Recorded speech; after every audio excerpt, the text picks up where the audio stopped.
Titane is not your typical film. It's also not the film that would typically win a prestigious award.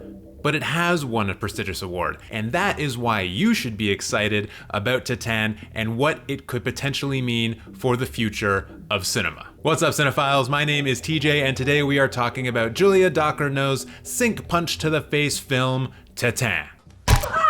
And cinephiles, over the last couple of years, I've started to notice a sea change in terms of which films are getting nominated for awards and, more importantly, which films are winning awards. I started to take notice when Bong Joon-ho's Parasite won the Palme d'Or at Cannes in 2019 and then went on to win pretty much every other award possible, including not one, Bong Joon-ho, not two, Parasite, not three, Bong Joon-ho, but 4 Academy Awards. I see you shiver with anticipation.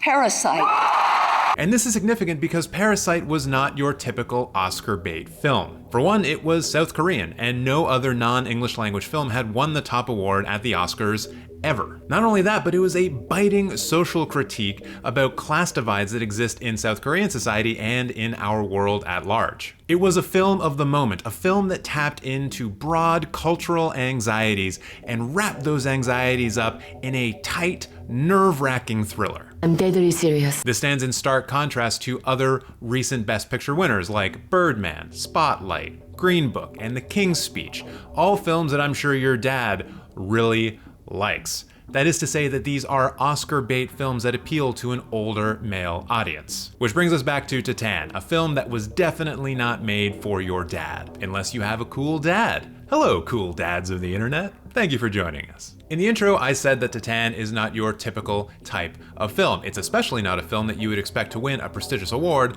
like the Palme d'Or. It has a lot more in common with exploitation cinema, midnight cinema, cult films, films that you would see on cable TV after midnight or maybe got traded around on VHS bootleg tapes back in the 80s. What's this? Videodrome. Torture, murder. Sounds great. I mean, it even won the Midnight Madness Award at TIFF, a section of that festival that is specifically made to highlight those schlocky genre films. Now, in order to demonstrate how it has a lot in common with exploitation cinema and genre cinema and midnight cinema and all of those other things that I mentioned, I must now spoil the plot for you. So if you want to avoid spoilers, jump ahead to this time code and say hello to me from the future in the past. That doesn't make any sense. Anyways, let's talk about the plot of Titane. The story revolves around a 20-something French dancer who murders a number of people in the first act of the film, and then, in an attempt to flee the police, cuts her hair and disfigures her own face in order to pass as a boy who was kidnapped 15 years ago. The kidnapped boy's father, a steroid-addicted fire captain, takes in the fugitive, and the two begin to build a trusting and loving relationship, all while the dancer attempts to hide her identity and the fact that she is pregnant. Oh, and the father of her baby is a car that she f***ed after the first murder. This movie rules so hard. I also really wanted to insert a joke about Cameron Diaz trying to f*** a car in Ridley Scott's The Counselor. She says, I'm going to fuck your car. All right. But this channel is way too highbrow for that. Don't even think I'm making this up. You can't make this up. Way too highbrow. The point here is that Titane represents a class of cinema that has gone unrepresented in mainstream media for decades and decades and decades. If Titane came out 20 years ago, we would still be talking about it today because it is a film that demands more conversation around it.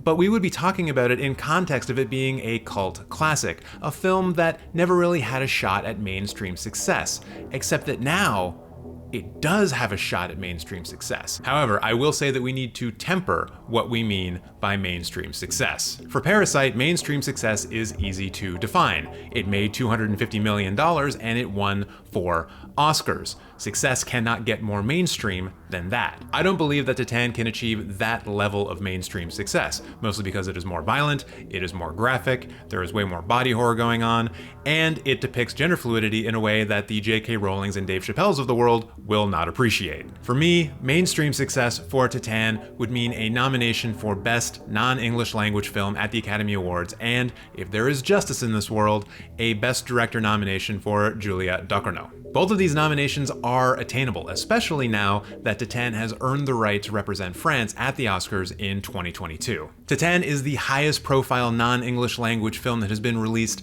this year, so I think it has a really good shot of getting nominated despite its content, which is just so incredible to think about. If you have seen this film, you know already what I'm talking about. And this, Cinephiles, is the point of this video. If Titane gets nominated for an Oscar, then every other subject and every other style of filmmaking is on the table for a film that could see some kind of mainstream success in the near future. The doors will be blown wide open. As cinephiles, we know that genre fare, exploitation cinema, cult classics, midnight films, and films that focus on marginalized groups have always been counted among some of the best films ever made, although praise for those films have been slow to come from the mainstream, if at all. But now we are beginning to see that praise, that recognition come almost in real time.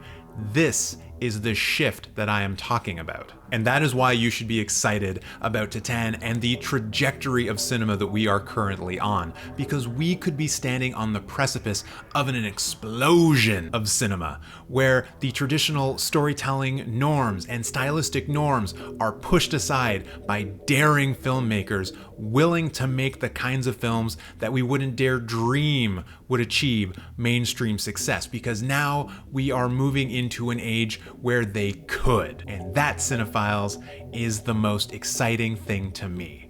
The fact that the next time you go to a multiplex, maybe, just maybe, there will be a couple of films there that weren't made specifically for your dad. And now that you're down in the comments letting me know why Titane has no shot at getting nominated for an Oscar, I invite you to check out this scene breakdown of John Carpenter's Halloween, because unlike this video, the spooky season never really ends. I'm going to fuck your car. All right?